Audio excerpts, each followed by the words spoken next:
All right, guys, welcome back to the show. Today, we have a very special guest. I've been waiting a minute to talk to these people. We have Caitlin with Clear Creek. Good Lord, I can't say it. Clear Creek Distilling. And we're going to talk about all their brands, everything they're doing. She was kind enough to send over some samples for me to try. You know, I'm dipping into those. And we're going to talk everything that they're doing up in Oregon. So let's get into it. So without further ado, here's Caitlin. Why don't you go ahead and tell us a little bit about yourself. But before you do that, I would like to dip in. It's cold in the shed today. And so it's about 25 degrees outside. So I thought about, since you sent over this little sample of pear brandy, I know we're the whiskey show, but we're going to dip into this pear brandy. Tell us a little bit about this, and then tell us a little bit about yourself before we get into the actual business. Awesome. Well, thank you so much, Randall, for having me. No problem. I know you asked me to be on forever ago, and shame, know your name. I totally spaced it. So apologies it's taking me this long to get on your podcast. And as penalty for having me on your podcast, you have to try brandy. That's how it works.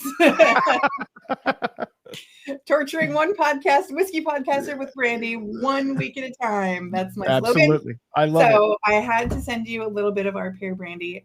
Clear Creek Distillery was founded in 1985, and the flagship then, and the flagship still to this day, is going to be our pear brandy made from whole, perfectly ripened Bartlett pears from the Hood River Valley. It's 80 proof and bone dry. There's no sugar. It will smell like there's going to be some sweetness in there because there's so much pear flavor, but there isn't actually any residual sweetness. It's just 80 proof, clear, unaged pear brandy. I will tell you, I'm not very versed into the brandy world. I'm trying, right? Where when you dip into whiskey, you tend to dip into other things as well, because like, oh, what does sherry taste like? If I'm having a sherry finish something, what does the sherry taste like? And there's a lot of brandies out there that are very whiskey centric. And this one to me is so clean and crisp, and it's not like a vodka. It's not like you would think it would be a vodka or anything like that. But I get the pear on the taste, which is really difficult, and you can go into that if you want to, getting the actual flavor from the fruit to come over into the distillation, because there's a lot of people that do it poorly. and I feel, and of course, you know, I am going to toot your horn a little bit, but at 80 proof, this thing still has flavor, and it doesn't feel overly watered down or anything like that. Explain your wickedry, or your wizardry, not your wickedry, your wizardry to me, because I'm okay with either. Well, it really comes down to honoring Mother Nature and honoring the fruit, right? We're incredibly lucky here in the Pacific Northwest in that virtually everything will grow here.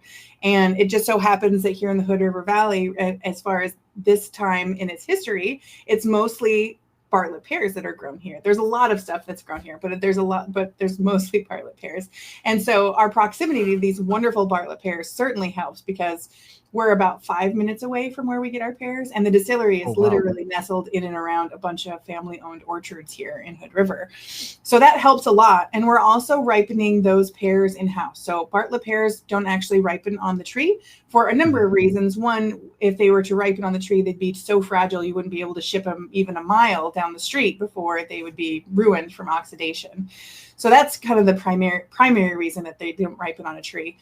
But because they don't ripen there, we have the opportunity to control and carefully ripen 58,000 pounds at a time as we crush them. So it takes more than one truck to bring a single load of pears here to the distillery.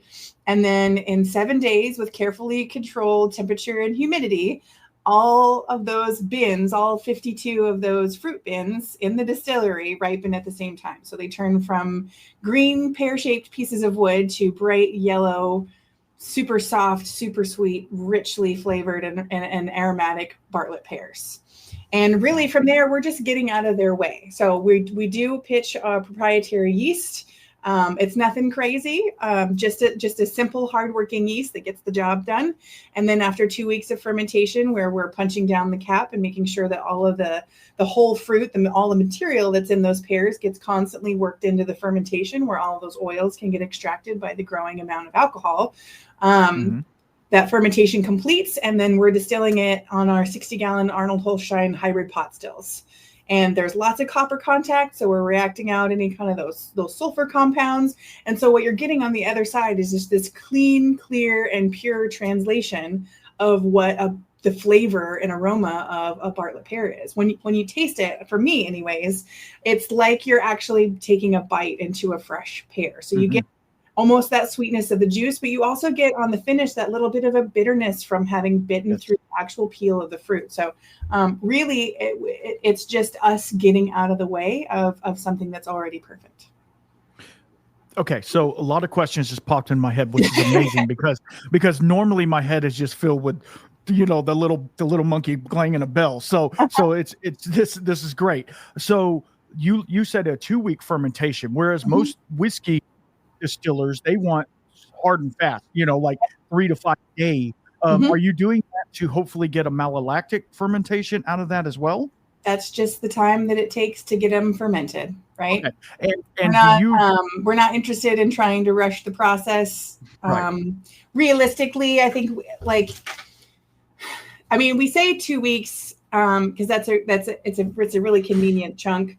It's really closer to probably like 9 or 10 days, 11 days, but it includes crush day, and it also includes time to chill those fermentations down, because not only are we making sure that we're doing a fermentation on the whole fruit, we're also making sure that we're distilling on the whole fruit. And in order to do that, the tanks need to be mixed every time we load the stills to make sure you're getting an even amount of the material within the fermentation, as well as the juice and booze as well. And so if you're going to do that, it's easier to chill the tank, one, because it keeps that ferment happy and healthy for longer, right? So it doesn't have any spoilage microorganisms that ruin your yields. But two, it's a lot easier to mix solids up from the bottom and mix it into the body because the valve on the tank comes from the bottom. So you're kind of trying to like fluff all the solids up from the bottom of the tank into the mass. Versus trying to push floating material on the top of the mash and try to push it down to the valve and try to get the pump to move it along with the liquid material so that each still is filled with the same kind of mix of solids and liquids. So it includes a few days to chill those tanks down so that we can get that cap to sink and make sure that we're able to load those stills well every time. Awesome. And what is your and if you can't tell me, that's fine. What is your normal alcohol yield on a ferment like that? I know it depends upon the how many you have and stuff like that. But what is the normal yield? Because I know for whiskey you're trying to get anywhere between 8 and 10, 11%. Is this a little higher in the brandy? Oh, percent. So I was gonna say, what exactly number are you asking for? I got a whole bunch of numbers and I'm missing a whole bunch of numbers depending on the scale you're talking about. So for the pear brandy, to make a 700 milliliter bottle, it takes 20 pounds. Okay. So that's on the bottle side of thing, what our yield is, right? The bricks for pears come in anywhere from 12 to 14 bricks. Okay. And so the rule of thumb on that is half plus a smidge as far as your ABV. So if you came in at 14 bricks, half would be 7%. You'd add a smidge, probably end up at 8 if you went to dry. So somewhere in there, 8% wash, 5 to 8%, depending on the season, depending on the year, and depending on the time of year. Those bricks change depending on the time that they've been in cold storage as well. Got it. Okay, that makes a lot of sense because every independent pear is only going to give you what it has, right? Yeah. So you're only going to get so much sugar out of that. And you guys, like you said, you guys don't add any sugar to boost up the ABV or anything like that. It's all just pears and water, I'm guessing. No water either. That's the other. No water. When you talk about choices that we make in order to be more ecological with our resources, right? That's the cool part about being a brandy distillery is, other than our process water for cooling and cleaning, that's all the water we use. So we're not using a bunch of water to not only the water that's used in order to malt the barley at the malting house, right? And then also the water that to re-wet it again as a part of the brewing process. For brandy, it's just the fruit. There's no added water. Wow. Okay. That makes that makes it even cooler because like Oh, it's yeah. literally It's just awesome. it's just pear pulp in there, and you're just kind of like it is what it is, and you get what you get out of it, Mhm. which is really cool because it shows the whole like maybe this was a really good season or maybe it was a poor season, and it just kind of shows. Well, And I lucky for know, us, go when it ahead. comes to poor seasons, I'm going to have to interrupt you before that No, gets it's too fine. far out there. When it comes to poor seasons, we don't really see that play out in a lackluster flavor or aroma on our Right, brandy. What we would consider a poor season is low bricks. And so right. far, those poor seasons, what happens is it just takes more fruit to make the same amount of alcohol. So our internal expenses are going to be higher that year because we had to buy more fruit to make sure we don't run out of pear brandy. But the quality of the pear brandy that we're making doesn't seem to be altered. Right. And that's what I was trying to get at. Like if you're only able to get 50,000 pounds of pears instead of, because the crop, something happened to the crop or whatever, you're still getting good fruit. You're just not getting as much of it. Do you, when you know that, hopefully, I mean, you guys have a direct, line to the farmer, and do they kind of give you a heads up so you can start looking other places, or do you just say it is what it is? Yeah, well, and that's the thing. So Clear Creek Distillery, we create a lot of fruit brandies and liqueurs, right? Mm-hmm. And some of them we're working with packaging houses and sorting houses, like with the pears. We're working with Duckwall. We've been working with them for the entire 40 years of Clear Creek's existence, because there is no one orchard that can actually supply us with all the pears that we need because we buy so many, right? So we buy from the sorting house for something like pears, and we're buying the ugly fruit. So fruit that is perfectly good, it tastes good, it's got beautiful sugar, whatever, but it's kind of wonky. It's too small, it's too big, it's got a scar on it from a tree slapping it around all summer long, and it's less likely to be picked up off the shelf at a grocery store. And so it gets sorted out and used for things like juice and for fruit cocktail and all those things. So those are the pears that we're buying. We're buying the ugly fruit and then turning them into brandy. But conversely, on the other side with cherries, we are actually working with a grower, Orchard View Cherries in the Dalles, Oregon. And absolutely, like our relationship with, whether it's a sorting house or with the individual farmers. And I grew up a farmer, so I'm always just naturally paying attention to, the growing season, the what we're seeing, what the weather's doing, all that kind of stuff.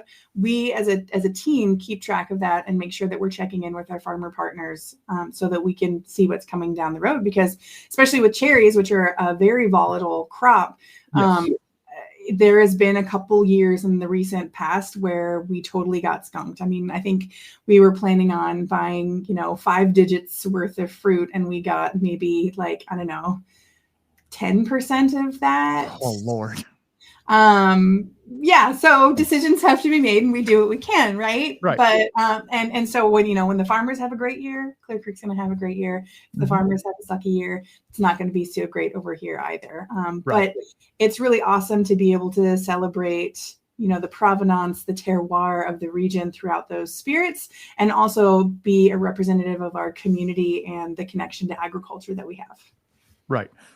And that's the cool thing about what you guys and a lot of other people are doing is you're finding stuff that's local to you, and you're doing that instead of saying, hey, I can get this from wherever and it doesn't matter, some commodity, whatever. You can go to Dole and get pineapples if you want, but it'd be better to go to the source and get it from them. That way, kind of what you're getting.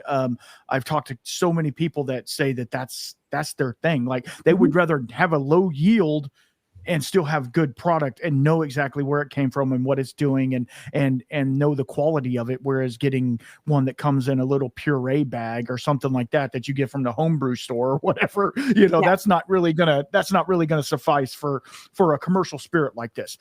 So you had said something about being a farmer. Why don't you give us a little bit of your personal background and kind of tell us what made you get into this business?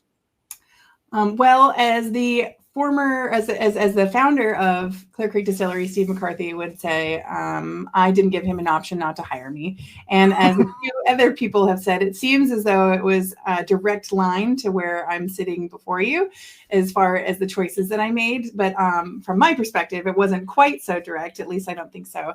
But I grew up a wheat farmer in Eastern Oregon. I was fourth generation on the property, and grew up fixing equipment, and I was working for my dad, by 7 probably, because I had nimble little fingers and could crawl into tight spaces and fix all kinds of things. So I've been inside and out every nook and cranny of all of our equipment that we used to have.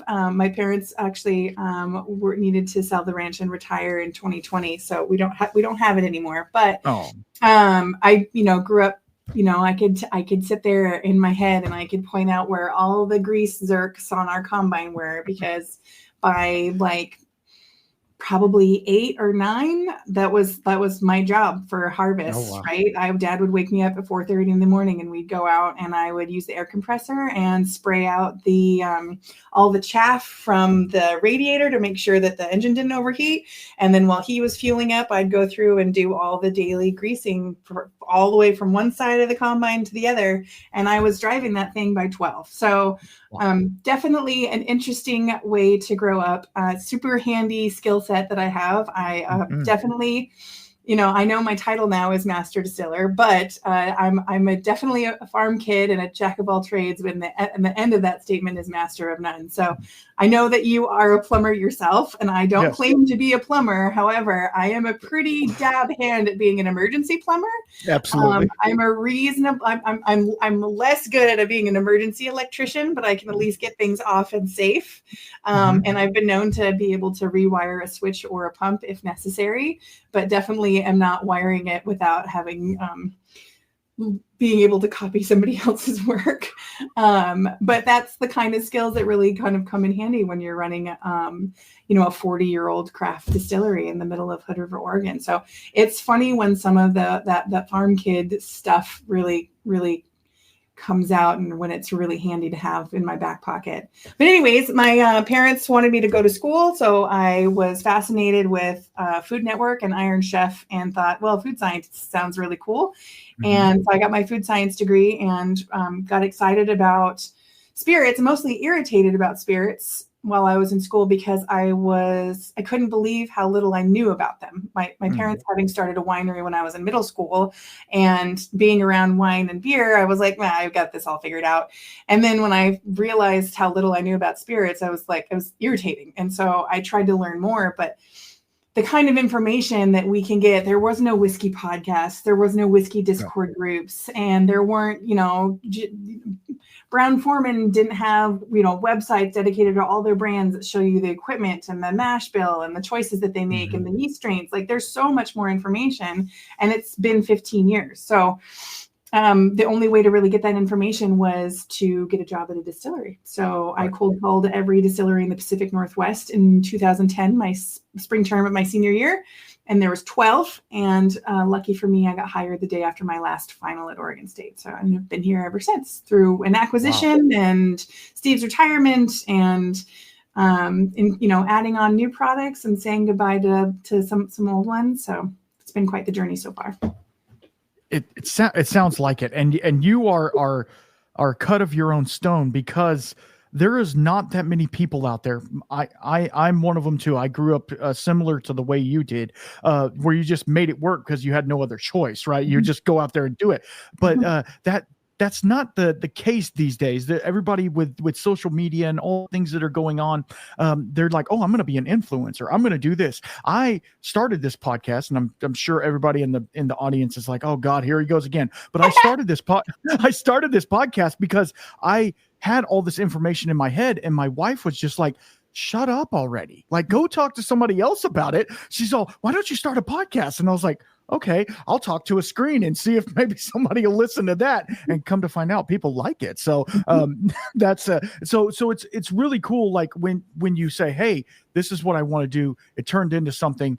And obviously you had, the Pacific Northwest has quite a few very good distilleries up there. And so you picking this one and staying with it for as long as you have really is a testament to the business itself, because I'm sure by the time, speaking of moving on, let's move on to some Old Delicious, because we're in a brandy mood tonight, I guess. And so tell us a little bit about this, because this is actually really cool, because I've dipped into a couple of apple brandies in the past, and they are pretty, and I feel like they take a barrel fairly well, if I'm not mistaken. So talk to me a little bit about this one while I open it up. I should have done it before, but I was, talking and listening. So yeah, no worries.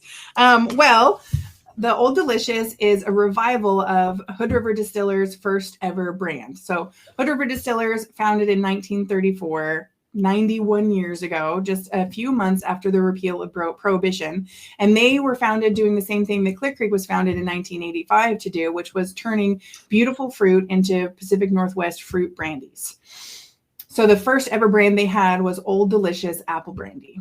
Now, fast forward decades and several wars later, and the original founders of Hood River Distillers sold to 4 families that are still owned it today in the mid 50s, I think. And this Dodge family still runs it today. Anyways, and they've purchased Clear Creek Distillery, and we have all of this beautiful apple brandy that we had tucked away not only once, but twice in old bourbon barrels. We had produced a great amount of apple brandy, and we had run out of barrels to put it in. And it was right around the launch of the Trails End bourbon. And so we had the only empty barrels that we had around were empty bourbon barrels. And after the apple brandy had been in there for a couple of years, we you know what, we like it, but we feel like it needs more of that influence from the American oak. And so we decided to pull it from that first barrel, put it into a second barrel. That's why it's double bourbon barreled apple brandy. So moving forward, the apple brandy spends 1 year in an ex-bourbon barrel. It comes out of that barrel and gets put into a second bourbon barrel for a second year. So it'll always be at least 2 years old. Although I think that bottle that you have is three and a half, probably. Oh, wow. Apple brandy. But it's this really beautiful bridge, one between, Clear Creek Distillery now becoming as a part of Hood River Distillers, but also when you're talking about the history of the spirits of the United States, apple and peach brandies were the predominant spirit of colonists, right? In order to prove up on property, you had to have at least 30 peach trees and 50 apple trees. And so and all of our European colonists came over as farmers, and a part of being a farmer is using up the last of that fruit to turn it into brandy. You need that grain to make bread. You need it to plant the next year. Grain is very valuable, and it takes a lot of grain to make a single bottle of whiskey. And it only takes 1 or 2 mangy trees to make a whole year's worth of brandy. And oftentimes those brandies were lauded as being the higher quality product. So they were saved. That's kind of where the American idea of brandies or for fancy occasions came from, is because they were better. And so they were saved for special occasions. That was when you brought the good stuff out. It was the good stuff was always brandy. And so, having been aged in heavy char American oak casks, it's this wonderful bridge between, like I said, what Americans were probably drinking and what we should be drinking today. And so you get some of those apple characteristics, some of the light fruity floral notes, but also from the bourbon and also the American oak cask, you get this kind of richness, some fatty nuts, a little bit of that dark chocolate, a little bit of that maybe charred or caramelized sweet corn. So it's a bridge also between people that are I only drink bourbon and brandy's a scary word, and actually finding out that it's actually really enjoyable and there's a lot of things that you can do with it. In fact, it's just as good over an ice cube or neat in a glass. Yes. I mean, and I will just let you know that coming from the pear brandy, this one is more whiskey-esque, right? It has a lot more of those. It even has some vanillins and stuff like that from that barrel. And even a little bit of caramel, almost like a caramel apple or something like that. But the apple is prominent in it, but you could give this to, like you were saying, to a whiskey person, and I don't know. I think they would really enjoy it because yes, it's not you don't get the graininess of it, but you do kind of get at the back end that corn, sweet corn note at the very end. It's a really intriguing. And why did y'all pick 42? I can't even read it. 41.2%. Yeah, so it's 85 proof. Oh, okay. And it's a great eye, by the way. There's a number of reasons. One, we wanted to not have to chill filter it. We wanted to keep all of those oils in there, right? So if we keep it up above 80, then it's not going to have a haze at room temperature. The other reason was it was released the year that River Distillers turned 85. And with Clear Creek having been founded in 1985, it was really kind of poetic to keep that proof at 85 and kind of honor all of the pieces that came together in order to launch this beautiful product. Yes, ma'am. Yes, ma'am. That makes a lot more sense now that you say it like that. It's 85 because it's 85. I mean, that's kind of the whole point. So is it the same process as the pear brandy? You just take the apples, crush them up, and it is what it is? Yep. Very, very similar. In fact, whenever we give industry tours here at the distillery, we usually talk through the process of pears because it's what we process the most of, but it's also reasonably similar to all the other fruits. They all have their little quirks. For apples, the apples don't have to be ripened in house. Hooray. But they they're pretty firm, right? We used to use Golden Delicious apples. So the brandy that you have there is made from Golden Delicious apples. Okay. We had to change a number of years ago to Opal apples.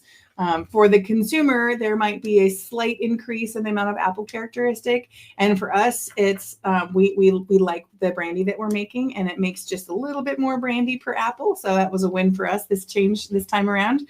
And it was because the Golden Delicious apples are just not as popular as they used to be. And so getting them in the quantities that we needed, it was becoming fairly difficult. So we switched to an apple that was a little bit more ubiquitous and grown at a larger volume.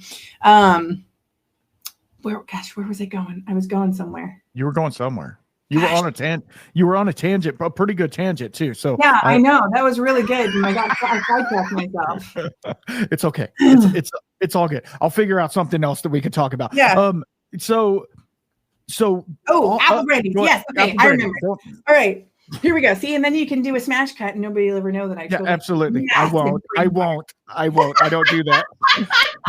You get it live, guys. You're getting all the bloopers, all the bloopers and everything. Just for that, I'm not going to.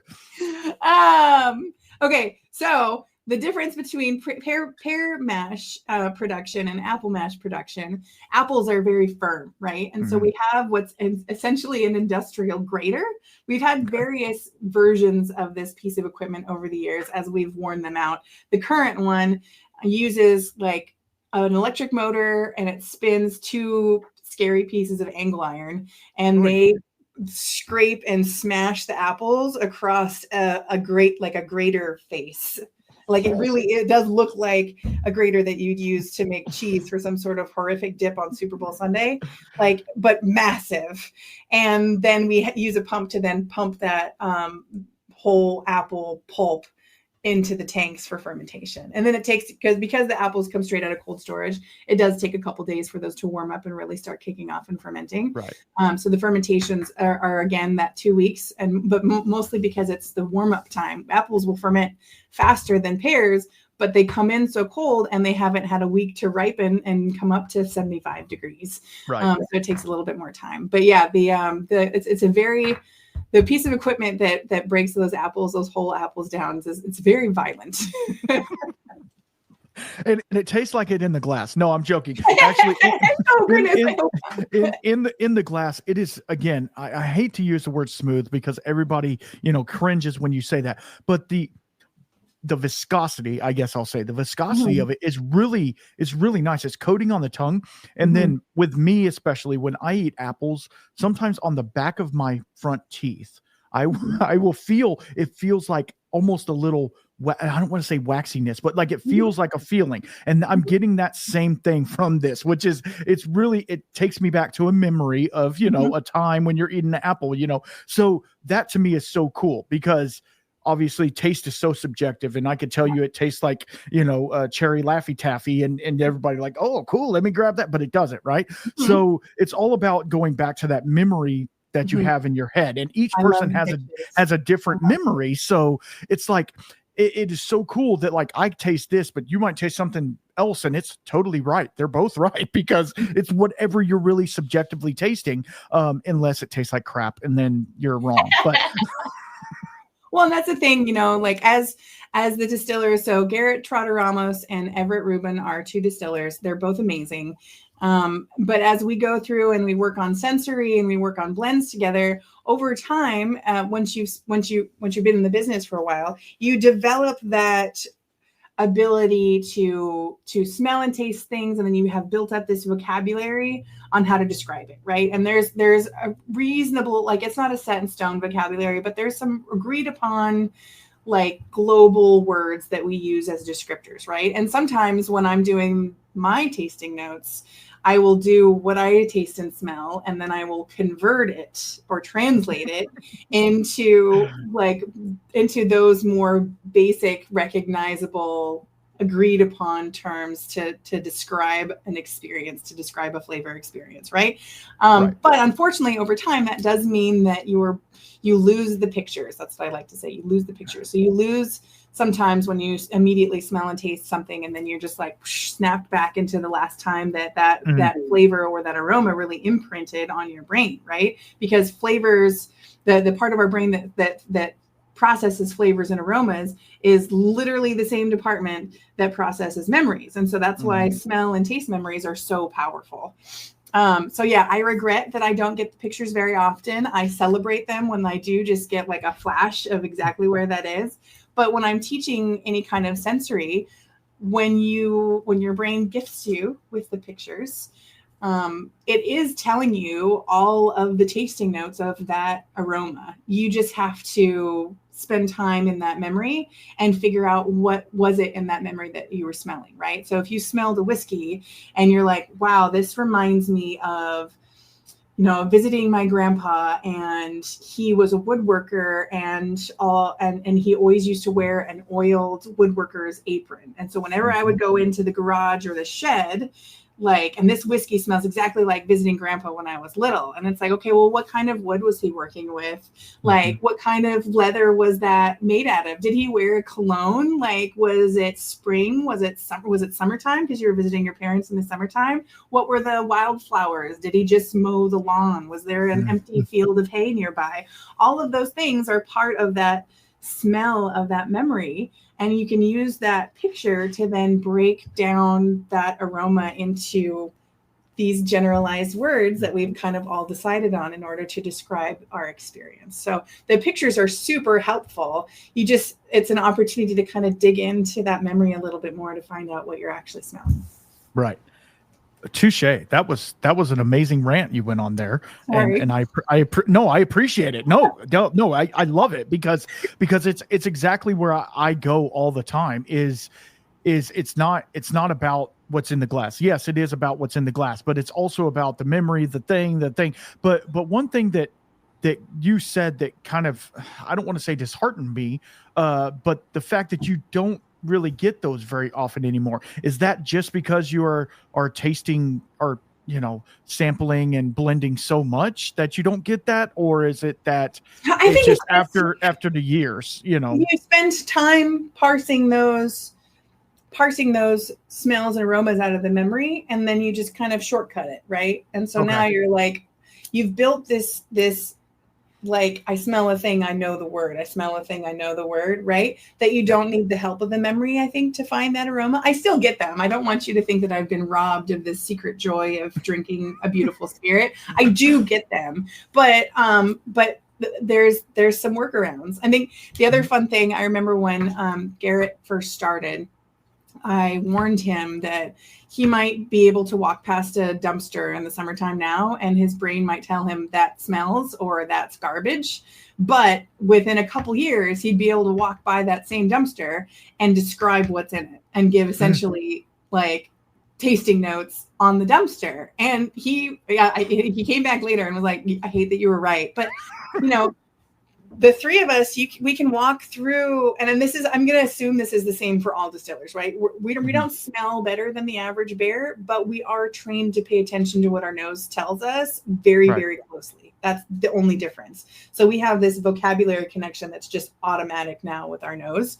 But I can, I pet sit for some friends, and I'll walk the dog through their neighborhood and be like, oh, okay, somebody's having hot dogs for dinner. Like, no, it's pizza night here. Oh, laundry. It smells like the dryer though. So, cause that's Downy, and that's definitely a fabric softener.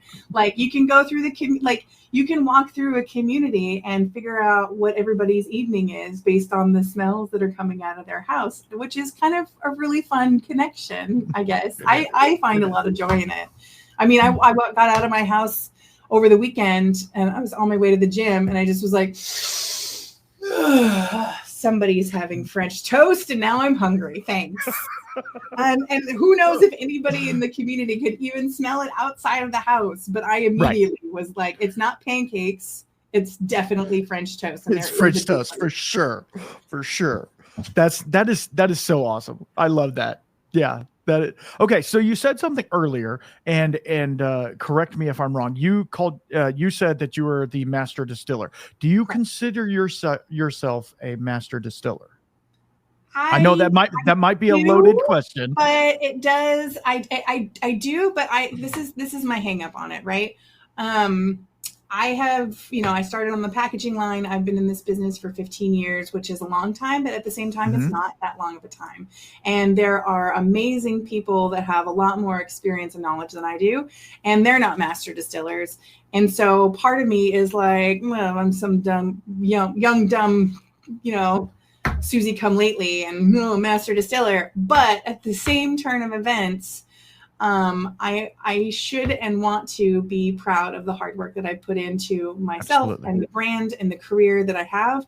And also representation is so important, right? There are not a lot of women in this industry, and there's no reason for women to not be in this industry, right? We have just as good as smellers as men do.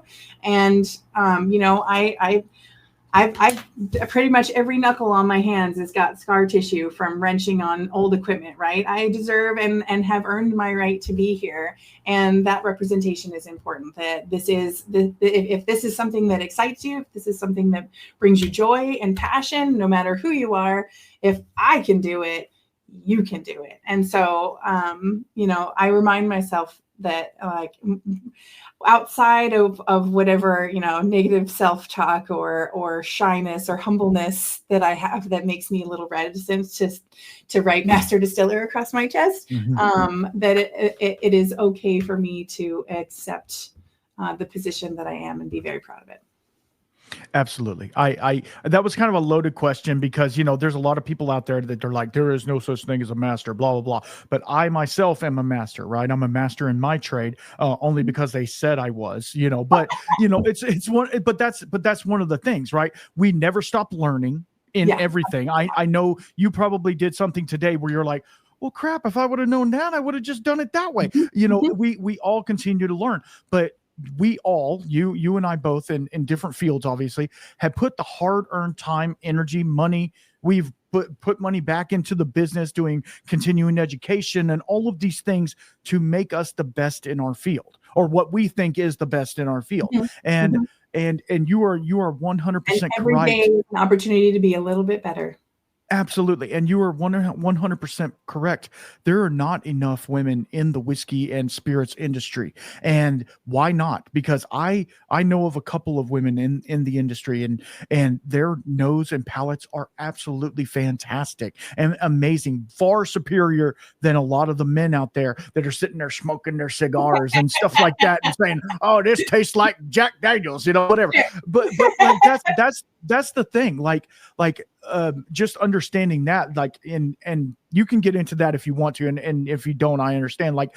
Being a woman in this facility, in this realm, has to come with its trials and tribulations. We're not talking about, I know everybody treats everybody nicely, but there is a stigma to the spirits and especially whiskey in general, which we're fixing to get into, which is a good segue for me, obviously. there is a stigma that whiskey's a man's drink, Yep. and it's like, it's one of those things. And how do you combat that negativity in what you do? Obviously in the spirit that you're making, right? You combat that in what you're doing, but how do you, obviously being the master distiller, being with the business for this long and being on site is a big part of it. But how do you combat that basically? My answer is going to come in a variety of small packets. One of them is, I know a lot of women in the industry that have dealt with and have experienced a lot of, fairly intense negative interactions with men. And for whatever reason, I was blessed with the body of an average man, right? I'm nearly 6 feet tall. I'm over 200 pounds. I go to the gym 5 times a week, and I'm on my way to be able to bench press 200 pounds because my predecessor, Joseph O'Sullivan, is in the neighborhood of that weight, and he's on board for me being able to bench press him. And so what a great target to give myself. So Absolutely. If my parents had let me play football in high school, I would have destroyed, right? And so because of that, I don't have to deal with a lot of that stuff. And so I think size does matter. I am an average man size. And so you're not going to physically intimidate me. And so I don't have to deal with a lot of that guff, but I'm friends with so many women in the industry that are on the smaller side. And that's something that's a part of their everyday. And while certainly I am careful and have an eye to my own personal safety when I'm in situations, they are even more so, which should not be the norm. The other thing, I have to answer questions like, what's it like to be a woman in the industry all the time? And I'd like to think that I'm a little bit more than my gender, but Absolutely. That is definitely a common question that women in the industry have to handle. And sometimes it's the only question that we get to handle, despite our vast knowledge and experience and our ability to contribute to the conversation. The only time that we're invited to speak is to share our perspective on what it's like as a woman. So those are some of the things that you deal with. And then as far as being on site, there's some quirky stuff with, we'll have vendors that come in and they see the wonderful young men that are distillers, and we'll start talking to them first. And then they'll be like, oh no, she's the boss. That happens sometimes. Or I'll be at tasting events with Garrett and Everett, and the line will form behind or in front of the boys. And then the line will separate one person at a time to come talk to me. And I don't think it's because they're like she doesn't know anything. I think it's a lot of unconscious bias. It doesn't make it okay, but it's not like it's not malevolent either, right? They're not picking me out and bullying me. It's just an unfortunate side effect of our culture right now. But as far as day-to-day work with with my 2 distillers, we've had a long-standing tradition at Clear Creek. I mean, throughout the history, not only of my being at Clear Creek, but the history of the brand itself, we likely had the first ever female head distiller here, Rachel Inman, in craft distilling in the early 90s, right? Steve hired Rachel almost immediately at the very beginning of the brand, and she left the company 8 years ago, I think, and moved on. So she was with the company for a very long time, considering we turned 40 this year, right? Yeah. And for the majority of my time here, the staff has been nearly or actually over 50% women. So as a brand, I'm nothing new. I'm not even, and really as distilling, I'm also nothing new. But as far as doing physical and manual work around here, we have a thing that's like, once you come in the door, you're just a piece of machinery, right? Absolutely. Certainly I care for Garrett and Everett more than a piece of equipment. I will never, ever kick them and call them bad names. And I might do that to a piece of equipment, but it doesn't matter. Our genders don't matter. We're here to work. And so you just show up with a good attitude and do the best you can. And the rest doesn't matter. Awesome. And I by no way meant anything by what I said. I know you. I should have thought about that before I said it, because I'm sure she gets that all the time, and I don't want to make it a stigma, but I want to praise you for that, being, doing that, because like we say, it is a very male driven process. And we want to make sure that you're out there kicking ass, which you are, obviously. So while you were talking about that, I opened the Trails End, but I want to tell you, I want to tell you something. Oh no! the cork broke off. Now it's not a big deal because you're a plumber, because I'm a distiller and an ex-farmer, and I know you're a plumber. I have this Leatherman in my pocket. Do you as well? Because if you don't, what kind of a plumber are you, sir? Not off camera. I told you, not in this pocket. I don't. You're gonna call me out for wearing PJs on a podcast. I have been in, I think, 6 or 7 weddings, and so has this Leatherman. That's awesome. I love that. But let's talk about that real fast, and then we'll talk about the brand. How I know this is a thing, and I don't know if you're in the packaging department or whatever as well, but like finding good corks that don't freaking break. This is such a thing. Like I run across it all the time. And I talk to distillers and they're like, yeah, man, we get what we can get, and sometimes we go to synthetic, sometimes we have natural corks. We're just getting what's out there. Is that the case with you guys as well? Yeah, mostly, especially like if you're not willing to spend like $7 or $8 a cork. Yeah. Like I'm pretty like, and the companies are coming out with more innovative designs that are a little bit more reliable, right? And certainly you've probably seen some closures out there, the glass and silicone closures, right? Those are pretty easy to get off. And some of the newer closures that are all one piece, even if they're all synthetic. So it's a one piece synthetic cork, so you don't find that breakage. But there's a trade off between cost and aesthetic and what your brand's going to look like. Do we need to pause for a second so you can open that and try it? Oh no! I was able to get it open. Okay, it cracked open, and I was like, oh crap! But you were in the middle of talking, so I was going to stop you right in the middle, but I didn't. So let's talk about this. This is the Trails End crafted 8-year Kentucky. So tell us a little bit about that. So Trails End, that product line is a sourced bourbon. It comes from Kentucky. I can't tell you what distillery it comes from, but it's a real good one. I can tell you that the mash bill is 78-10-12. And then we finish it here in Oregon. The Trails End 8 is finished with toasted Oregon oak staves and then cut to proof with our glacial fed spring water to 90. So it's a little overproof of that beautiful Kentucky bourbon. The origins of that brand, our owner, Hood River Distillers' current CEO, Ron Dodge, he had been purchasing bourbon in the late 90s, early 2000s, because he's a little bit of a whiskey magician. And he was like, you know what? I think bourbon's going to have a moment. I think it's going to happen. I think I feel it in my bones. And so he started buying up new make bourbon down in Kentucky for a project that might come along and need some really beautiful Kentucky bourbon, right? You just never know. And then, years go by, and the acquisition of Clear Creek Distillery in 2014 by Hood River Distillers. And all of a sudden, Ron has this bevy of spirits nerds at his disposal. And one of the first things he did was, came to us at the distillery and say, you know what? You guys are really great at what you do. You guys have been great at it for 30 years. And Hood River Distillers, we're really good at doing paperwork and putting liquid into bottles, because as of the late 50s, early 60s, they turned into a brand house and a rectifier.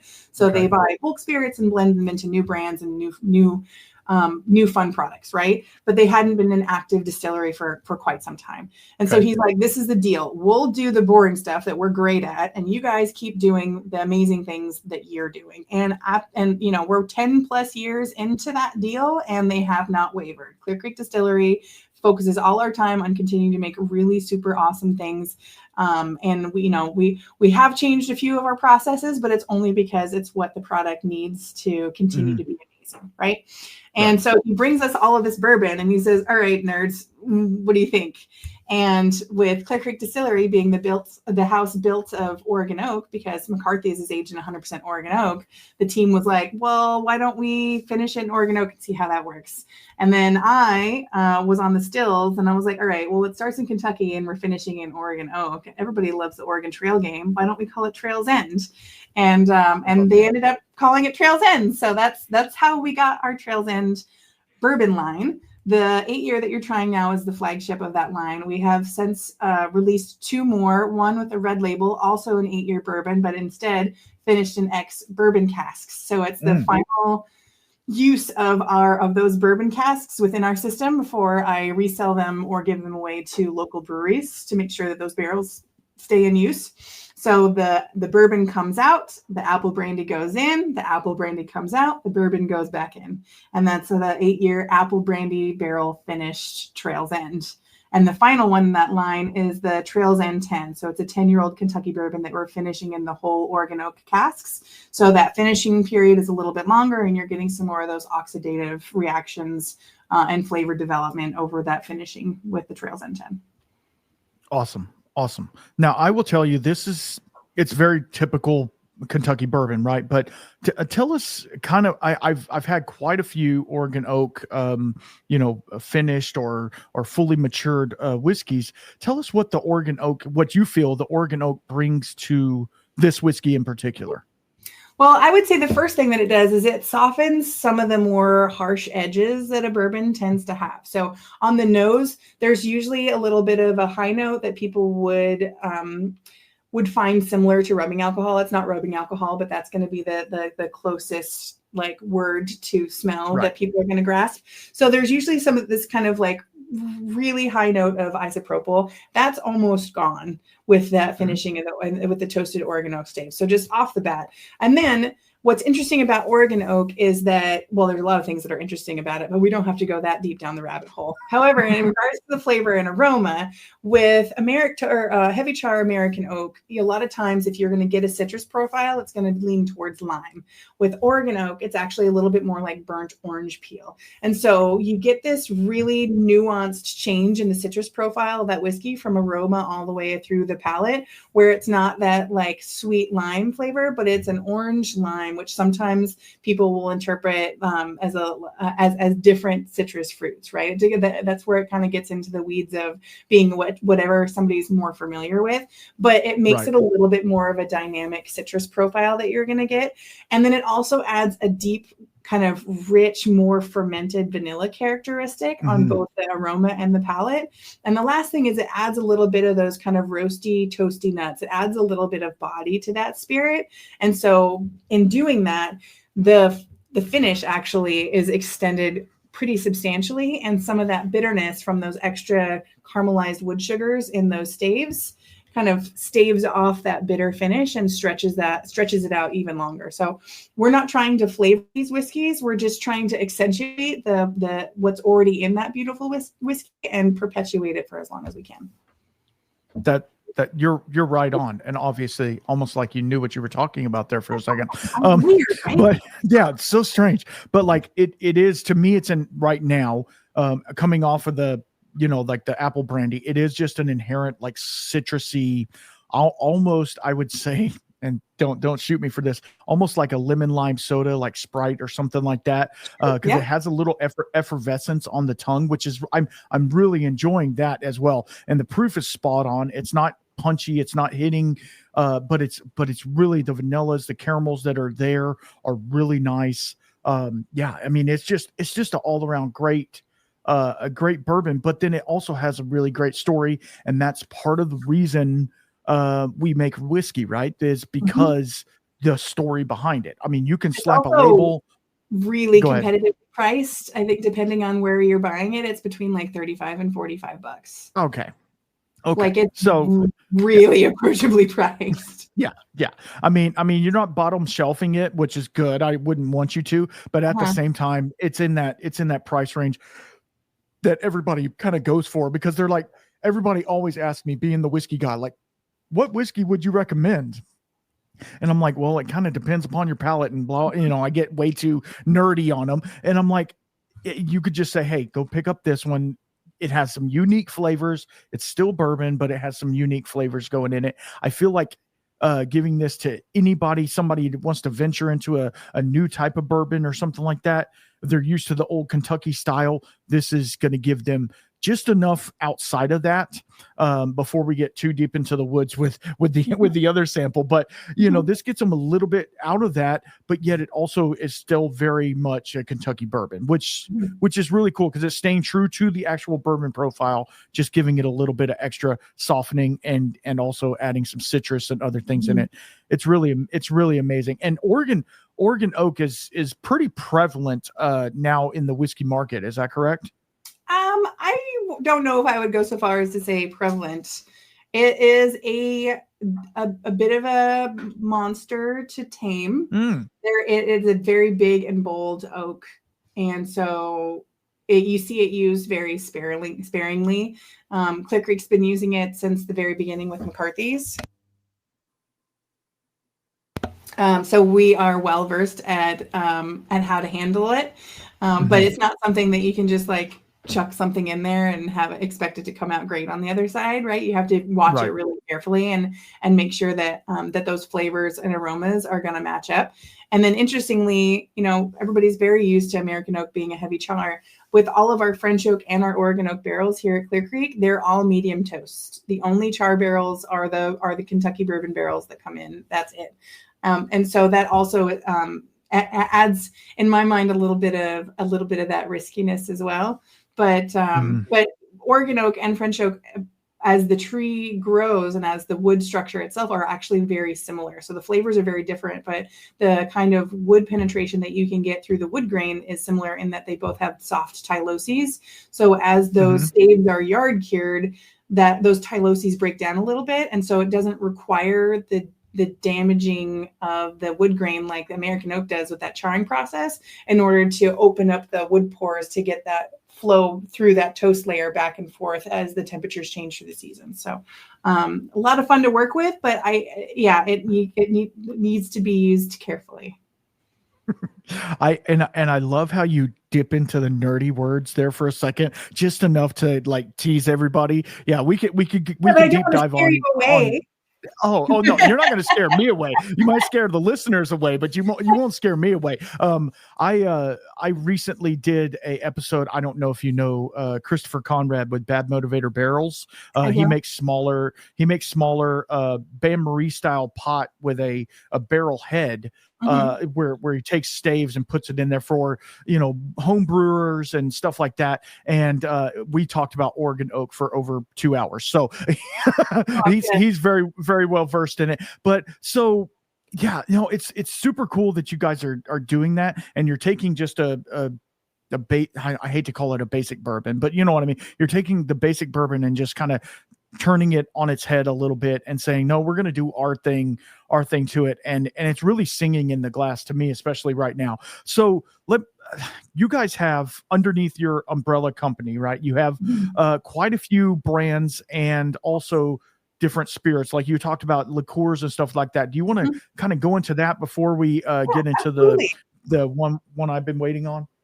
The one that you've been waiting for the longest. Yeah, absolutely. So Hood River Distillers, we are the first and oldest distillery here in the Pacific Northwest. And over the years, between acquisitions of 2 separate distilleries, as well as all of the brands that they've created themselves, and then all of us created together, the portfolio as it stands is 30 brands and 300 SKUs, of which Clear Creek is only one of those brands. And within Clear Creek, there is, I think, 20 different liquids. So a handful of clear brandies, eau de vies made, just from the fruit. So cherry, pear, plum. Then we have 2 different ages of our apple brandy. We have, and then we have 7 different fruit liqueurs. So that's all just within the Clear Creek family. Then McCarthy's is increasingly, even though it was an original Clear Creek Distillery brand, started, the first distillation in January of 1994 by Steve McCarthy, first released in 98, which makes us the first American single malt. Because American single malt and all these fruit brandies doesn't necessarily seem like a portfolio. Sometimes McCarthy's is treated a little bit like its own independent brand. So McCarthy's goes to some shows and events and does some things on its own, and Clear Creek sometimes goes without McCarthy's, but they're both very important to not only the whole Clear Creek story, but also the whole Hood River Distillers story. And then we've got a small gin distillery up in Seattle, Captive Spirits, that makes big gin, and they have a couple different versions, a peat barreled version and a bourbon barreled version of that gin as well. And then for independent brands that come out of this facility, we have Timberline Vodka, which is made from 14 different varieties of Pacific Northwest apple and grain.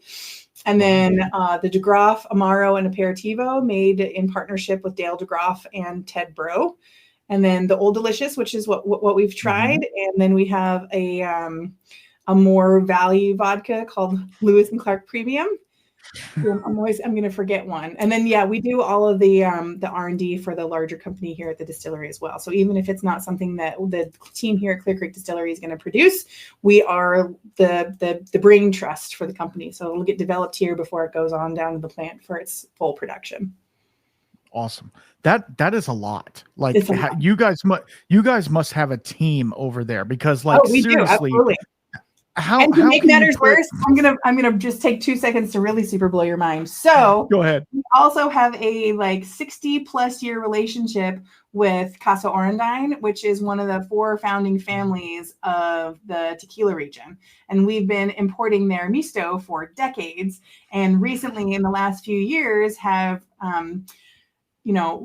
re-strengthened our relationship with them by becoming the importer for their Batanga tequila. So it's 100% blue agave tequila. It's all the agave is grown around the distillery. They're using classic brick mortar ovens to cook those piñas, ferment and distill them, and then bottle that Batanga as both a silver and a repo that come up here, and we distribute for them in the United States. Wow. So that's one of those other 30 brands.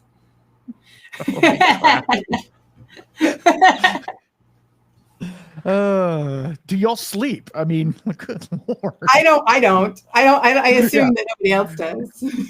Yeah, exactly. So is the distillery basically running 24 hours a day? I mean, with all those brands and marketing and packaging and all of those things.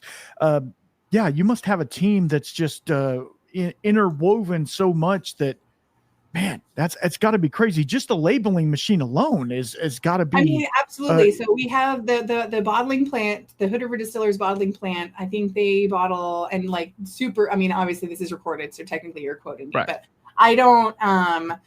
I have no idea what the specific annual numbers are for cases bottled, but I feel fairly comfortable that they crank out over 1 million cases across all of the brands a year down the bottling plant. So they have 3 they have 3 automatic lines and then 1 hand bottling line for smaller projects. And the majority, I think we've got 60 employees for Hood River Distillers, and the vast majority of them are down at the bottling plant. Yeah, as they need to be. Good Lord. Mm-hmm. So okay, let's move on to the one that I've been waiting on. Not that all the others were not absolutely fantastic. I don't want you to say that, but I am a single malt fan, and we are talking about none other than McCarthy's whiskey.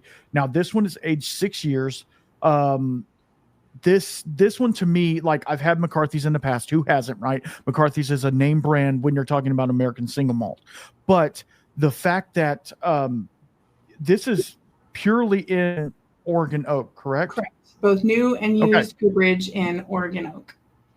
Okay, so that is pretty unique, right? That is not, I don't know of anybody else who is doing, there might be some trying to, but anybody else has been doing that for like a percentage. So I know a couple brands that use zebra barrels where some of the staves are Oregon oak in their barrel and some aren't. And then of course Westland and their Garyana releases, and they're awesome. And one, as a team, huge respect, but also, in their transparency, they include the blend information on the label, so you can actually see how much of those releases come from the Oregon oak, which is great. Right. But yeah, for McCarthy's, it's always been 100% Oregon oak, and every blend, the percentage between new and used cooperage is different. In my time here at Clear Creek, there have been blends that have been all new, and there have been blends that are all used. It just depends on what what the whiskey is telling us. We have an idea of what the fingerprint of McCarthy's is, with the core brand identity of the flavor and aroma that one's going to expect out of that McCarthy's. But there is still, because we're such a small whiskey brand, there is the joy in celebrating the differences between each batch that we blend up, and that's kind of the fun part of those changes.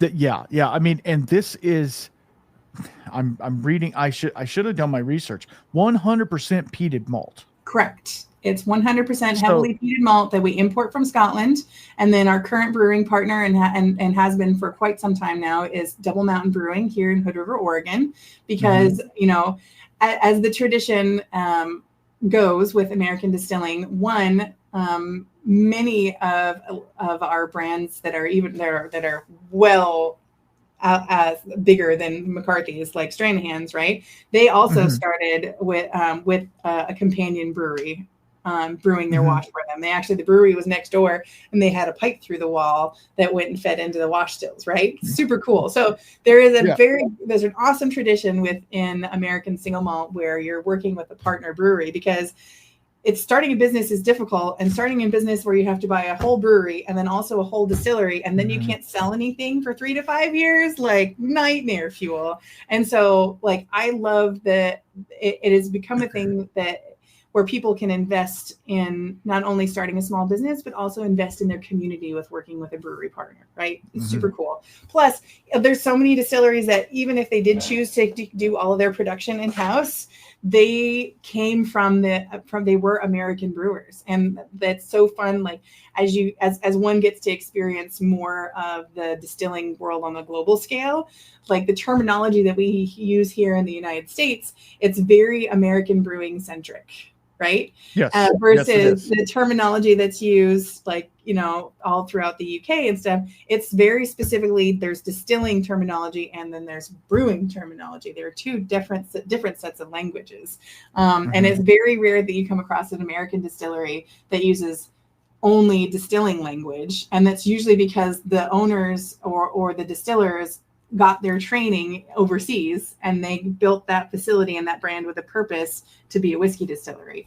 And there is a big difference in those languages. So it's a great tradition. I love that there is a more brewing centric focus when it comes to part of the whole of all of the American single malts that are out there, because I think it gives so much option for creativity.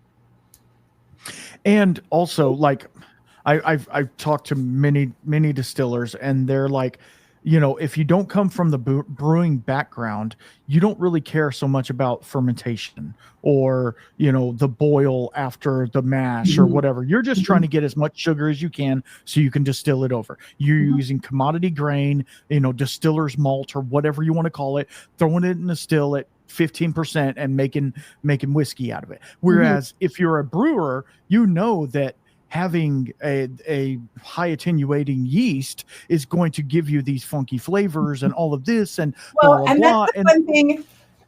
That's the fun thing. I'm gonna quote Reed Huddleston here, and I promised him that I was gonna use his description of the difference between brewers and distillers all the time. But I promised him that I would always make sure that he gets credit. So shout out to Reed Huddleston. He's amazing. We love Reed. He's a genius. Everybody loves Reed. But this is how he explains the difference between brewers and distillers, and it's perfect. So imagine you're going bowling and with a group of brewers and a group of distillers. The group of brewers, they show up and they've got matching bowling shirts. They don't, they have custom made bowling shoes that match. They don't put them on until they get inside. They each bring in their own ball, and it's all been custom and tailor fit to fit their exact hand measurements and their finger size and the whole 9 yards. They get there an hour early to make sure that they've properly polished the floor and they've inspected the pins to make sure that they're all in balance. And then they very carefully practice at home to make sure that every time they throw that ball down the alley, they're going to hit a strike every time, right? The distillers show up, they're probably 15 minutes late, and they show up just in whatever they happen to be wearing. And they rent bowling shoes, and they fit well enough, right? They grab the balls that are there for all the filthy public, right? And they just chuck the ball in whatever direction they feel like. And then they run ahead of the ball as fast as they can to set the pins up in front of it to hit a strike every time. both teams hit strikes every time, but it's a difference in approach. And, in order to be an excellent, award-winning, amazing brewer, not only do you have to be incredibly creative, and you have to be, incredibly organized. So you're doing the exact same thing over and over and over again. So everything is completely replicatable. You also have to be very, very, very clean. And in some ways also efficient. And there's differences in translating from brewing to distilling, because in a lot of ways, by building in inefficiencies, whether by like carefully managing what brewers would consider spoilage bacteria and losing some of your yield, but gaining flavor in return, or just choosing a grain or grains that are maybe not going to get you the most alcohol per pound, but in that inefficiency is more flavor, right? And so that we're not as clean as a brewery is going to be, because that flora, those wild yeasts and bacteria that call our distilleries home, is really another place where you get the identity of the spirit that's going to come out of that facility, and you can't replicate it, right? I could give anybody the recipe for McCarthy's, and it's never going to taste like it does. Like, it's not going to taste like it does because it wasn't made here in Hood River. It's not going to taste like it does because it wasn't made on our hybrid pot stills. And it's probably not going to be distilled a single time on those pot stills because we're crazy. And then it's not going to be aged in those Oregon oak barrels, right? There's so many things that make a spirit what it is in all of these different facilities. And part of that is those built-in inefficiencies, which, like, for a brewer, like, they're probably already shaking in their rubber boots. Yeah, absolutely. So, the story of McCarthy's, why 100% peated? Because I know a lot of the other peated whiskeys out there are a lot less than that. They're 40%, even some as low as 10%. Why 100? I mean, because I took a sip of it, and of course I've had it in the past, but I haven't had this bottle, right? So it is a little bit different.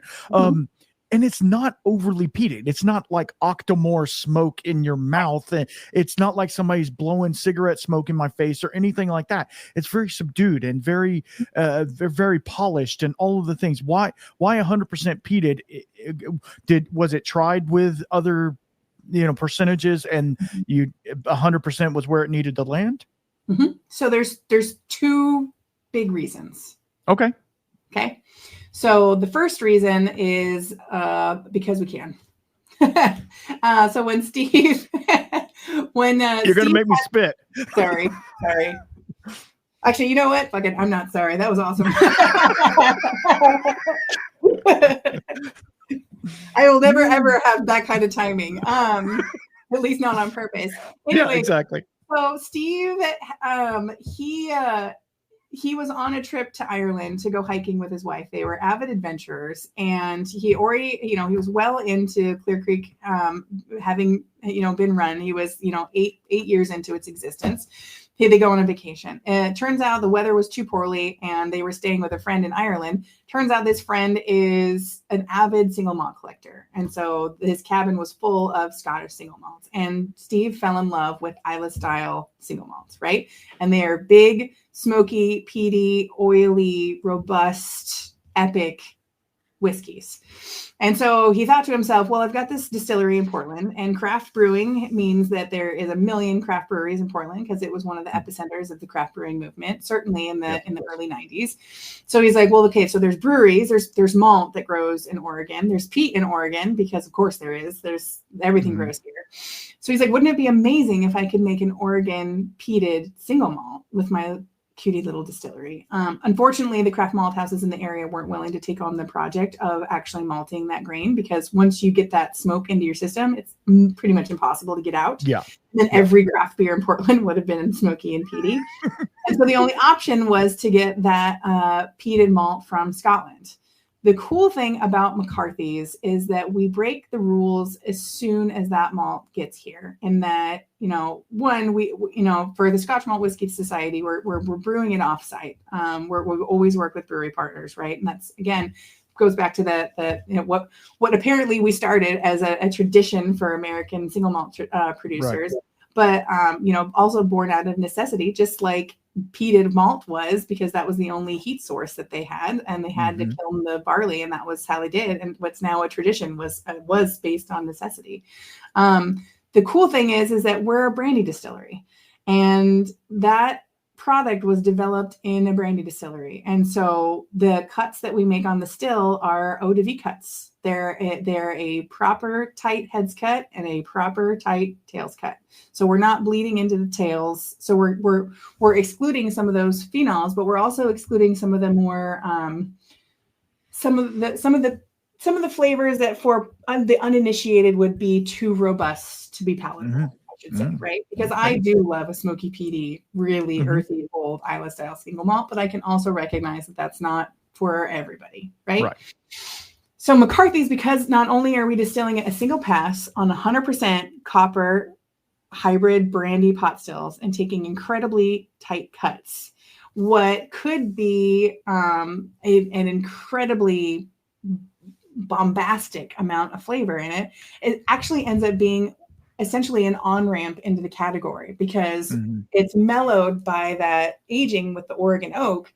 And instead of a fight of flavors, it's actually this beautiful, respectful balance of flavors. And so while there is peat in there and there is smoke in there, it is this kind of beautiful old growth forest loam with like some piney characteristics, some kind of light green notes that come with the peaty characteristic. And the smoke is not like you're in the campfire. It's more like you're walking through the forest at dusk, and you're close enough to the campfire that you can hear your friends laughing, but you're not close enough to figure out what they're actually laughing about, right? And so it's this great way to kind of walk up to that category and to walk up to that flavor within McCarthy's. I couldn't have said it better myself. Like, obviously, you know what you're talking about, but what, to me, it's so unique. And the fact that you said single pass, that to me is, because I was going to ask you, well, do you use the Sweetwater to proof down your spirit or anything like that? But I mean, the fact that you're able to get this delicate of a smoke profile on a single pass, obviously doing extremely tight cuts, which that makes the most difference, because a lot of the Islay style distilleries, they go deeper into the tails and do all that. And then, but man, it's giving such a profile that is unlike any other peated whiskey that I've had, because it is fruity, it's floral, it has like almost some apple notes. I hate, coming from the brandy, but it has those, but then the smoke is there, but it's almost like maybe you ate a charred steak, with it. Like, it would complement it so well, because it's not so overbearing that like everybody's gonna be like, whoa, you had peated scotch, I can tell. But it's there enough. So like, if somebody wanted, like you were saying earlier, if somebody wanted to dip their toe into a peated scotch or a peated single malt, this would be the place to go, because it's just enough there. And you're saying it's 100% peated, which that to me is it's counterintuitive of itself. The peat profile is so light and fresh and refreshing, but it's also present at the same time. I don't know how it can be both of those at the same time, other than again, I'll say you guys are magical over there. That's all I'm gonna say. Well, I'm just pleased that you like it so much. Well, and the fact that you guys, because I know you guys, and we can talk about this as well, release multiple age statements on this. And this one being this 3 years. Go ahead. That's what we originally launched with, and it wasn't until 2021 that we actually were able to launch an older age format, which is the 6 year that I sent you. So we have 3 and 6. The 3, I can't remember what the 6 retails at, but it's not bad. It's somewhere in the like 70s, I think. The 3 is usually between like $45 and $55 a bottle, I think, depending on which state you are, which retailer you're at. So, and when it comes to, pricing out American single malts, like McCarthy's is not the cheapest American single malt, but the ability to get in amongst a single malt for, between $50 and $55, like that's not super common. It's a very, like, making single malt, like I said, there's built-in inefficiencies because that's where the flavor is. So single malt is inherently more expensive to make, but clearly, since there's 250 and counting single malt producers across the country, everybody's super into it. So it doesn't seem to be slowing anybody down anytime soon. No. And how do you feel about this new TTB regulation that it's actually a category now? How does that make you feel? I think it's wonderful, right? Something Yes. that as a commission member, we've been working towards for a really long time. So to actually finally see it come through was really amazing.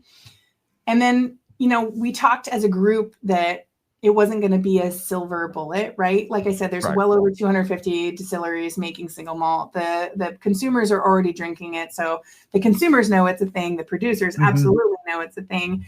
I think the magic of that is one, elevating us on the global stage of single malt producers, right? So there's 41 countries that are producing single malts around the world, and just over half of them have legal definitions recognized by their country on expectations and consumer transparency for a labeling that is going to say this country's single malt. Right. Right. So it's a growing global category, so as being able to join that category now as one of the ones that has a protected status within its own country is awesome. But lastly, I think for a lot of like box stores, chain stores, liquor stores, it was really going to take the convincing of the legitimacy of a ratified definition to encourage them to actually clear that shelf space for an American single malt section within their store, or an American single malt section on their whiskey list, right? Right. There's a handful. I mean, you see it. There's a handful of amazing liquor stores and restaurants across the country that have long since adopted American single malt as a category and included them in those capacities. Right. But when you're talking about some of the larger opportunities, it was going to take that ratification to really convince them that the category in itself was serious and deserved to be taken seriously. So I think that's probably where we'll see the most change, because the passion on the production side was definitely already there. And so the TTB is not going to change that. And the consumers, just keep encouraging us producers to make more. So I don't think the consumers are going to be too bothered by it either. No. And so that leads me into this next question. I have a couple more for you, and I don't want to keep you all night as well, but so fighting for shelf space, right? That is another big issue that we have. And the fact that you guys have 1 million brands, how do you fight for that? How do you fight for that shelf space, especially leaning back to the McCarthy's, which like you said, is just now becoming a thing, and people informing the liquor stores, all of them, that it is a thing and it's not just a scotch. Don't put it over by the scotches. It needs to be its own little thing, which if you're going to blend them in, don't call it the scotch aisle, call it single malt aisle or whatever like that, to where you can pick and choose. How have you seen distribution? And if that's not your forte, I understand, but how do you see distribution going with that? Well, that's kind of like couple questions in one. So I'm gonna start with no, you're good to go. It's a great question. My first answer is more geared towards, we have 1 million products. How do we fight for shelf space when we could be probably fighting within our own portfolio for that shelf space? And the answer really is, when you're going to talk to an account, whether it's a liquor store or a restaurant, one shouldn't go into those places with an adversarial mindset. Like, you're not going in there to take space. You're not going in there to convince them to take them down, Dano, right? Like, we're gonna come in there, and then they're gonna leave, and they're just gonna be covered in HRD flags everywhere, right? That's not how you should approach any sales. Whether it's, even if you're trying to sell what your whiskey that you make that you love to death to your own mother, right? That's not how you should approach it.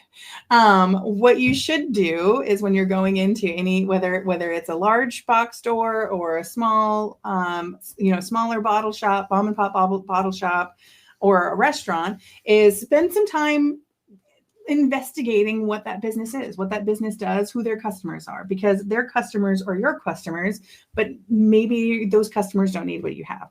What is the service that you can provide them? Right. And so when you go into that store, it's like, all right, well, this store has like no brandy, like not even like a token cognac or Armagnac on a dusty shelf somewhere. None.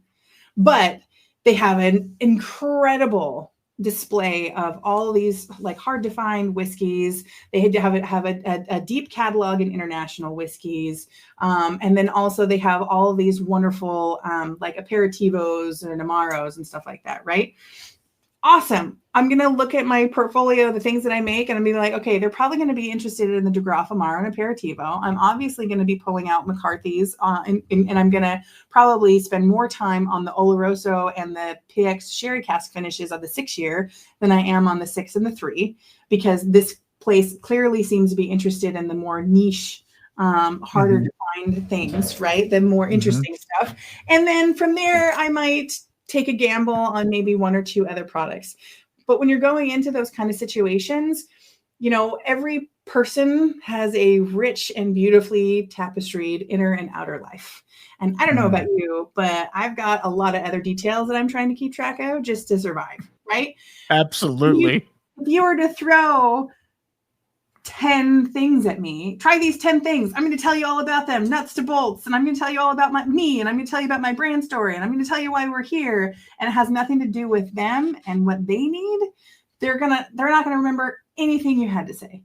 Go in there with 2, 4, maybe 5 products and spend the time to get to know them, spend the time to get to know their company and where your products fit into what they're trying to do, the list and that they're trying to curate, the flavors that they're trying to lead their customers to, because they're trying to serve their customers, which are your customers.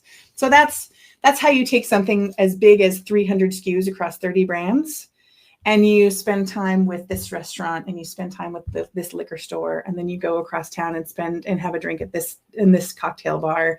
And have successful interactions every time, because it's not about pushing the whole portfolio.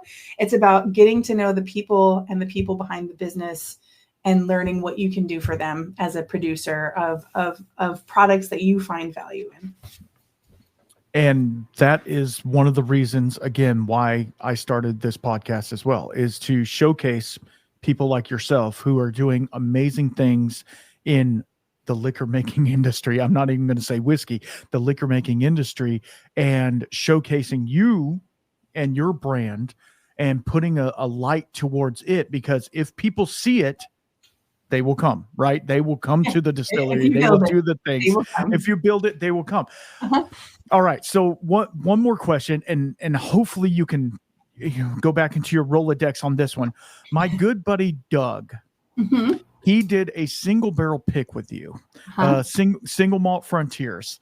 And I have a bottle of that. It's in the house. I'm not going to go get it. I'm not pausing to go get it. But tell us a little bit about that journey, because that one was a little bit interesting, wasn't it? Oh, absolutely. The fact that McCarthy's it wasn't finished in an X rum cask. It was aged in an X rum cask. That was primary maturation in a Casa Magdalena rum cask. A beautiful rum, if you have a chance to pick up a bottle of it, by the way. Absolutely stunning. It's a great balance because of the molasses that they're using, the type of molasses. They're using molasses that hasn't had the sugar crystals spun out of it yet. So you get a little bit of some of those like green notes that you would expect from like a rum agricole. But then you also get some of those like beautifully like brown sugar molassesy notes as well, which are some of my favorite rums. But it's still really crisp and clean, and it's got some lemongrass, and I don't know, it's great. 10 out of 10, no notes for Casa Magdalena. But then it was a barrel trade, and you know, I don't know if I irritate the whiskey community at large, but so many of the things that we do. I mean, Steve was in his 40s and he wasn't sure what he was going to do with himself after he sold his previous company. And he was like, well, I love pear brandy and my relatives in Hood River grow pears.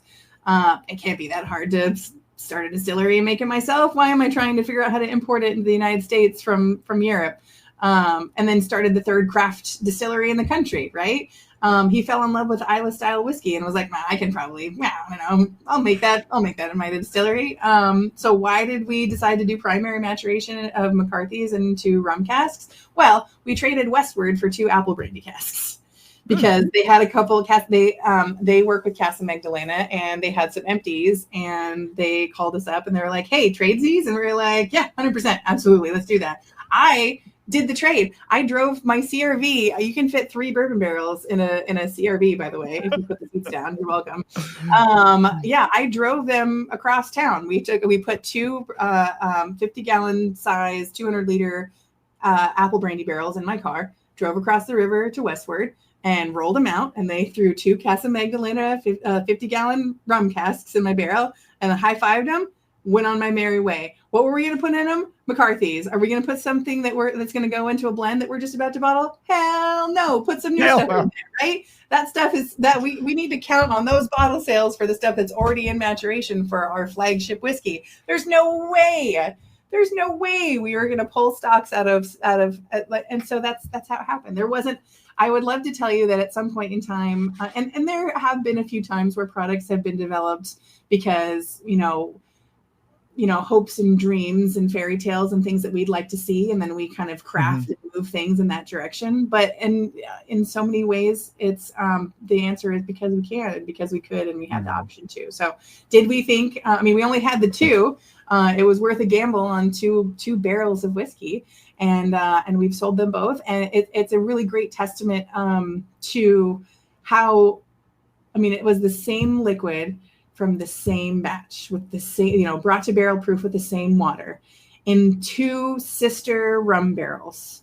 And they lived in the same rack next to each other in the barrel room. And yet very, very different. The 2 different rum cask releases. And the one, it's great to mention to your listeners, we still have a few cases left. So if you go online and search for the McCarthy's rum barrel aged, I think it's, rum barrel aged McCarthy's, I think should bring you to the website. Still available for sale. Get it while you can. There's only, I think, 3 or 4 cases left. So if you're interested. But yeah, there is, there may or may not be a dozen barrels of experiments that have started along those lines where it's like, we'll do a couple barrels, see how it works. Yeah. If it's weird, I guess we have a couple barrels of something weird. If it's cool, it's going to be really cool. Yeah. And that's what's really cool about the whiskey enthusiasts, right? Because now we're talking about whiskey, is they don't care that it's weird, right? They're like, that's weird. I like that. Like, it might not be their everyday drinker, or whatever you want to call it. This is like a experience pour. You need to try this. This is weird. Try it, which I do to people all the time. I find weird stuff and I'm like, here, try this. And they're like, why do you want me to try that? It's so weird. Because it's weird. You need to try it. And that's, I will say as just for my own heart, and also I'm gonna introduce a wonderful friend of mine. Not weird, fun. Oh, fun. Right? Fun. Got it's it. not weird, it's fun. Because if you haven't heard of Tough Talk Distilling in Portland, Andy Garrison makes nothing but fun things. He actually made a rye whiskey that he steeped in rye bread, if memory serves. He has full permission to come and step on my foot if I got that wrong. I love that. It's great. And he released a banana brandy. It's made from 100% fermented brandies or fermented bananas. And I was in Portland, and my tattoo artist canceled my session once I got into town, and I'd taken the whole day off. And so I was like, now I'm in town and I don't have a plan. What am I going to do? And I was like, well, I know Andy's over at the distillery peeling bananas. I'm going to go over there and peel some bananas while I figure out what I'm going to do with my day. So I spent like an hour peeling bananas because Andy is amazing. So yeah, if you haven't spent some time he's Tough Talk Distilling on Instagram. Awesome. The releases are small, but you want to talk about some really fun things to celebrate in the spirits world. Like Andy Garrison is amazing. So speaking of tattoos, right? So I my tattoo guy, RIP, he passed away recently, but he, I went to go do a session with him, and he's in Austin. So I drove up to Austin, waiting for him, waiting in the truck, just waiting there. Cause it's his shop. So I'm just waiting there. It's like 30 minutes past our thing. And he's a stoner. So I'm like, it's fine. It's whatever. Sure. So I text him and I'm like, hey bud, I'm here. No response. And I'm like, what the heck? So I call him and he answers and he goes, hey, what's up? And I'm all, I'm just here for our appointment. He goes, bro, I'm in Dallas at a tattoo convention. So, I totally forgot.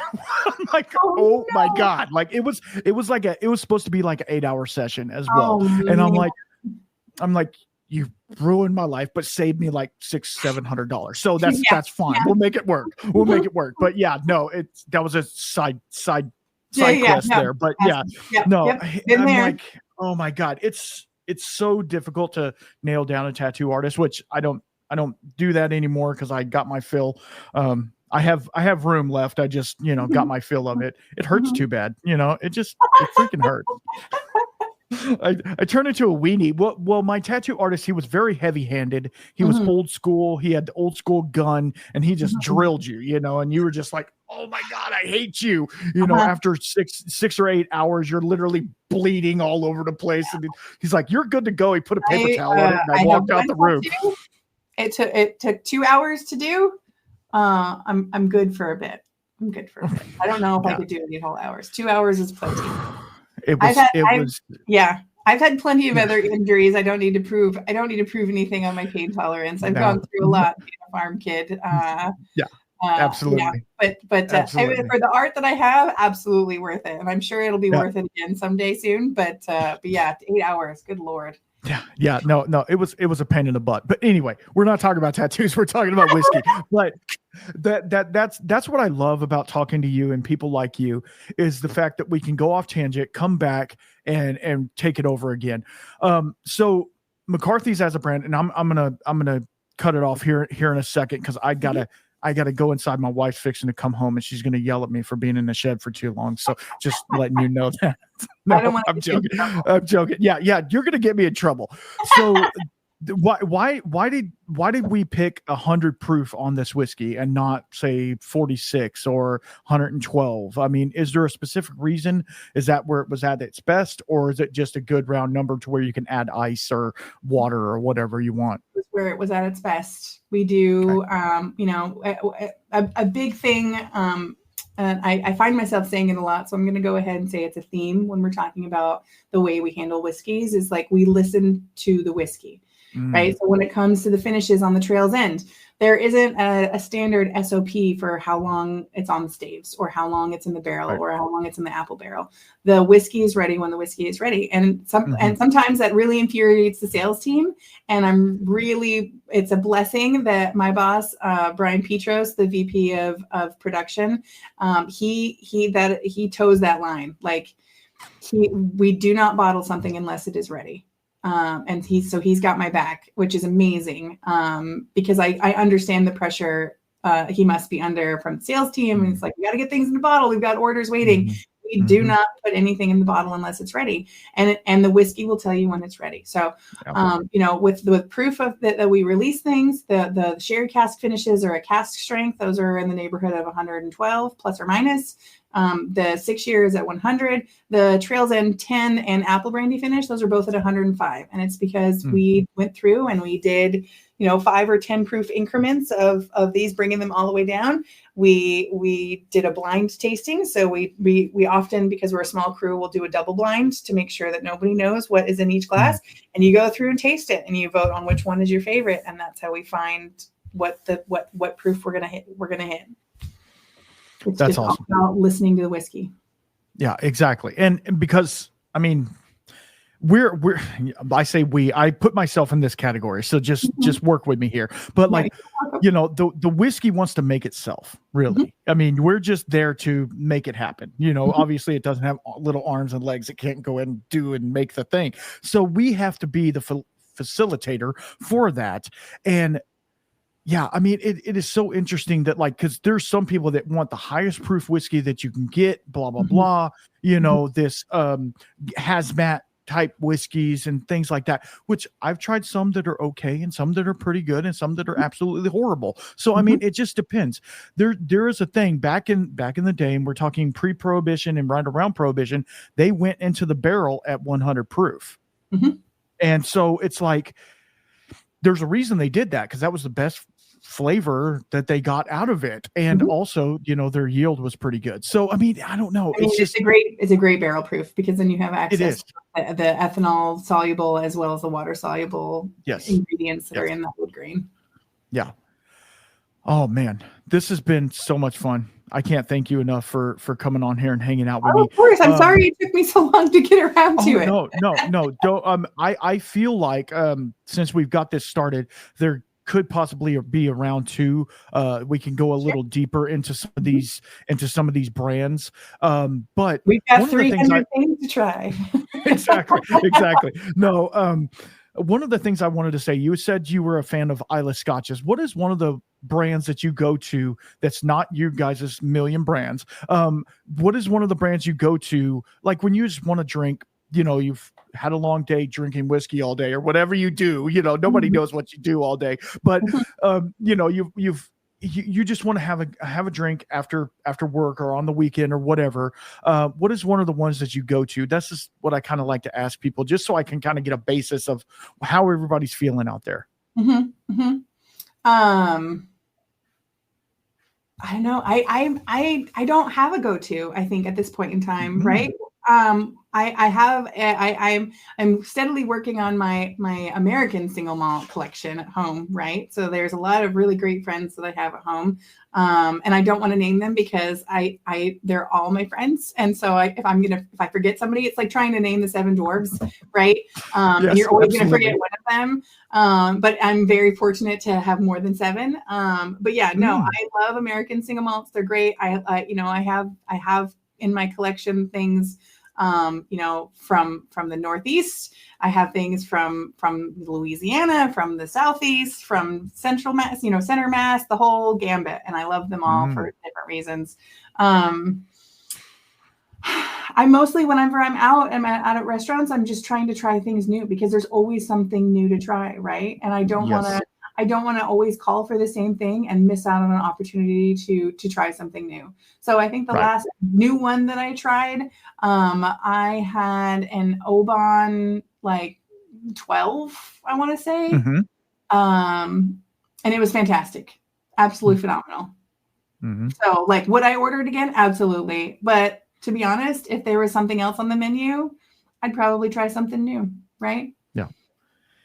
And it's all about the exploration, right? Because as a distiller, you want to further your palate. So trying other people's whiskey just gives you that kind of like, okay, how did they do that? And you kind of like pick it apart, even though I know when you're out eating dinner or whatever, you're not trying to work, right? But at the same time, you're like critiquing it a little more than you probably should. I'm sure you do that. I'm thoughtfully enjoying it, I think, is a much better way. I'm definitely not being like, oh, they did this wrong, right? Because who's to say it's wrong? Like, my palate's not the best palate in the world, right? And anybody thinks that they have the magic palate is foolish. And that's why there's a handful of people that want to see like so the BJCP is the beer judges guide. It's the style guide that you can pass and be a certified beer judge, right? I don't ever want to see something like the BJCP style guide for whiskeys or spirits because let's talk about something completely tangential, mezcals, right? Like mezcals completely are all over the map in the flavors. Like, what kind of, like, this one's was close to a dairy farm. And so the natural ferment actually has a lot of lacto notes in it. Right. Like, and that is not a fault. Like a mezcal that is excessively cheesy, it is not a fault. It's not something that I prefer. Right. But that's not to say that it's not beautiful and award winning. Right. And so that's, I'm not going to try something new and try to tear it apart and critique it and be like, well, if I was me, I would do better, because no, that's their best bottle of whiskey. I'm going to enjoy it the way that they wanted me to enjoy it and celebrate it the way that they want it to be celebrated. Am I going to buy a bottle? I might not, but am I going to spend the time to appreciate the hard work that went into it? Absolutely. Yep. Enough said. Yeah, that's exactly the answer I was expecting from you. But, yeah, exactly. You're so predictable at this point. I would have thought. No. This has been so much fun. I can't wait to do it again real soon. So before we leave, why don't you tell everybody where they can find you guys' products and any Instagram, Facebook, whatever. Not that anybody's on Facebook. You got a MySpace? No. Lord. No, I'm not Friendster. Yeah, exactly. Well, one, Randall, thank you so very much to have me on. This has been an absolute pleasure. Two, if we do this again, I'm going to insist that I bring on the distillers because it would be great to hear their opinions on all of your questions as well. And Garrett and Everett are amazing young men, right? Yes. And lastly, as far as where to find us, so my Instagram handle is @the Bartlemay. And which you'll have my last name in the show notes, I'm sure. Yes. And then I'm also running the Instagram accounts for McCarthy's, Clear Creek, and Trails End. So I believe McCarthy's on Instagram is McCarthy's Whiskey, Clear Creek Distillery, Trails End. Those are the handles for there. We also have a website, hrdspirits.com, and we do have some direct-to-consumer shipping for some of our products through our website. So that's a great place to look. And then we also have a pretty good where to find us part of that website so if you're looking for a specific product in an area near you can go ahead and use that. And then if that doesn't work, you're always welcome to send a DM to those brand accounts because I'm the one that answers it. And then I get to pester the sales team asking, hey, like if I have somebody that's in the peninsula in Minnesota, where could I send them closest to find a bottle of pear brandy? And they, I'm sure, super love it when I send them those questions at like 7 o'clock at night on a Saturday. But I'm absolutely happy to find the nearest bottle to you. I want to make sure that if your creativity has been sparked, you've heard something that you absolutely want to try, please get in touch with us. We want to be able to get that bottle in your hands. Absolutely. I'm not going to put in the show notes every brand you guys have because that would take me all day, and I have a limited number of letters I could use. No, but we're pretty widely available. I think we have distribution in 4 states and 7 countries. So, or it's 41 states and 7 countries. So that makes it a lot easier. We're pretty well spread out across the country, so it shouldn't be too hard to find a bottle near you. Awesome. So, thank y'all very much for hanging out with us, and y'all be good. And until next time, keep your spirits up. Peace out.